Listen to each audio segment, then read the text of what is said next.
Bienvenue à tous sur Looking For.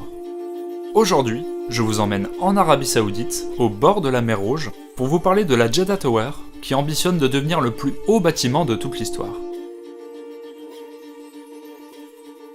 Construire le gratte-ciel le plus haut du monde, c'est l'immense défi qui a été confié en 2010 au cabinet d'architecture de renommée internationale, Adrian Smith et Gordon Gill Architecture, par le prince et homme d'affaires saoudien Al-Walid Al Saoud.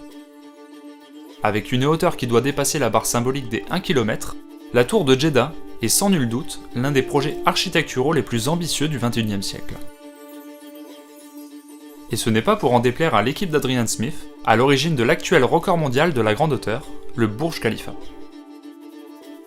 Estimé à 1,2 milliard de dollars, ce projet devait initialement voir le jour en 2018, mais le chantier est à l'arrêt depuis cette même année, à cause d'un conflit entre les développeurs et le gouvernement d'Arabie Saoudite. Cependant, le prince et commanditaire du projet Al-Walid Ben Talal Al Saoud a confié dans une interview avec Bloomberg que le chantier de la tour se poursuivra. Quoi qu'il en soit, réussir l'exploit de construire le plus haut gratte-ciel du monde implique de grands défis techniques, c'est ce que je vous propose de voir tout de suite dans cette vidéo.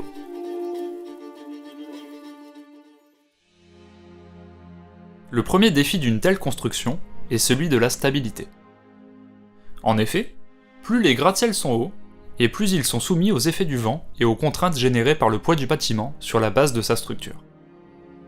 Avec une hauteur équivalente à plus de 3 tours Eiffel et un poids de 900 000 tonnes, soit l'équivalent du pont du Golden Gate, il devient nécessaire de prévoir une forme et des fondations qui seront adaptées à l'envergure de l'édifice.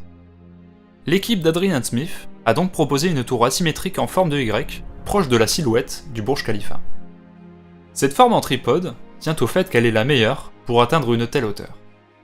À la manière d'une colonne vertébrale, elle permet, tout en limitant la quantité de matériaux à utiliser, de placer au centre de la superstructure un pilier rigide qui pourra garantir une excellente stabilité.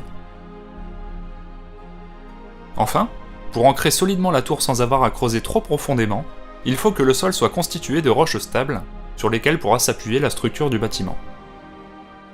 D'autant plus à Jeddah, où le sol est en grande partie constitué de calcaire friable, de sable et de gravier. Il a donc fallu réaliser des études géologiques très poussées afin de déterminer à quelle profondeur la tour pourrait s'appuyer de manière sûre. Résultat des courses, 270 piliers de 1,50 m à 1,80 m de diamètre, constitués de béton haute performance, c'est-à-dire capables